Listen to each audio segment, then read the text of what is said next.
एक गांव में एक मूर्तिकार रहता था।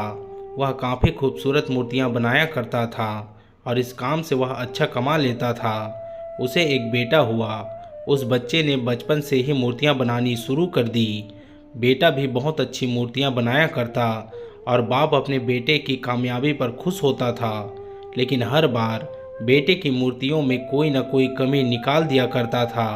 वह कहता था, बहुत अच्छा किया है, लेकिन अगली बार इस कमी को दूर करने की कोशिश करना। बेटा भी कोई शिकायत नहीं करता था। वह अपने बाप की सलाह पर अमल करते हुए अपनी मूर्तियों को और बेहतर करता रहा। इस तरह लगातार सुधार की वजह से बेटे की मूर्तियां बाप से भी अच्छी बनने लगी और ऐसा टाइम भी आ गया कि लोग बेटे की मूर्तियों को बहुत पैसा देकर खरीदने लगे, जबकि बाप की मूर्तियां उसकी पहले वाली कीमत पर ही बिकती रही। बाप अब भी बेटे की मूर्तियों में कमियां निकाल ही देता था, लेकिन बेटे को अब यह अच्छा नहीं लगता था और वह बिना मन के उन कमियों का स्वीकार करता था, लेकिन फिर भी अपनी मूर्तियों में सुधार कर ही देता था। एक टाइम ऐसा भी आया कि जब बेटे के सब्र ने जवाब दे दिया। बाप जब कमियां निकाल रहा था तो बेटा बोला, आप तो ऐसे कहते रहते हैं कि आप जैसे बहुत बड़े मूर्तिकार हैं। अगर आपको इतनी ही समझ होती तो आपकी मूर्तियां कम कीमत में नहीं बिकती। मुझे नहीं लगता कि आपकी सलाह लेने की मुझे ज़रूरत है। मेरी मूर्तियां परफेक्ट है। अपने बेटे की यह बात सुनी तो उसने बेटे को सलाह देना और उसकी मूर्तियों में कमियां निकालना बंद कर दिया। कुछ महीने तो वह लड़का खुश रहा, लेकिन फिर उसने नोटिस किया कि लोग अब उसकी मूर्तियों की उतनी तारीफ नहीं करते जितनी पहले किया करते थे और उसकी मूर्तियों के दाम बढ़ना भी बंद हो गए।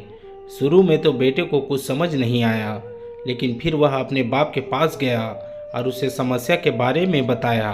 बाप ने बेटे को बहुत शांति से सुना, जैसे कि उसे पहले से पता था कि एक दिन ऐसा भी आएगा।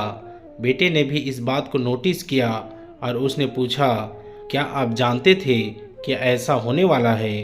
बाप ने कहा, हाँ, क्योंकि आज से कई साल पहले मैं भी इस हालात से टकराया था। बेटे ने सवाल किया, तो फिर आपने मुझे समझाया क्यों नहीं? बाप ने जवाब दिया, क्योंकि तुम समझना नहीं चाहते थे। मैं जानता हूँ कि तुम्हारे जितनी अच्छी मूर्तियाँ मैं नहीं बनाता। यह भी हो सकता है कि मूर्तियों के बारे में मेरी सलाह गलत हो, और ऐसा भी नहीं है कि मेरी सलाह की वजह से कभी तुम्हारी मूर्तियाँ बेहतर बनी हो। लेकिन जब मैं तुम्हारी मूर्तियों में कमियाँ देखता था तब तुम अपनी बनाई मूर्तियों से संतुष्ट नहीं होते थे। तुम खुद को बेहतर करने की कोशिश करते थे और वही बेहतर होने की कोशिश तुम्हारी कामयाबी का कारण था। लेकिन जिस दिन तुम अपने काम से संतुष्ट हो गए और तुमने यह भी मान लिया कि अब इससे और बेहतर होने की गुंजाइश ही नहीं है, तुम्हारी उन्नति भी रुक गई और लोग हमेशा तुमसे बेहतर की उम्मीद करते हैं। और यही कारण है कि अब तुम्हारी मूर्तियों के लिए तुम्हारी तारीफ नहीं होती, ना ही उनके लिए तुम्हें ज़्यादा पैसे मिलते हैं। बेटा थोड़ी देर चुप रहा, फिर उसने सवाल किया, तो अब मुझे क्या करना चाहिए? बाप ने एक लाइन में जवाब दिया, असंतुष्ट होना सीख लो। मान लो कि तुम में हमेशा बेहतर होने की गुंजाइश बाकी है। यही एक बात तुम्हें हमेशा आगे बेहतर होने के लिए प्रेरणा देती रहेगी और तुम हमेशा बेहतर से बेहतर हो जाओगे। दोस्तों, यह कहानी आपको कैसे लगी हमें कमेंट करके ज़रूर बताना, ताकि हम और भी ऐसे ही बेहतरीन कहानियाँ आप लोगों के लिए लाते रहें। धन्यवाद।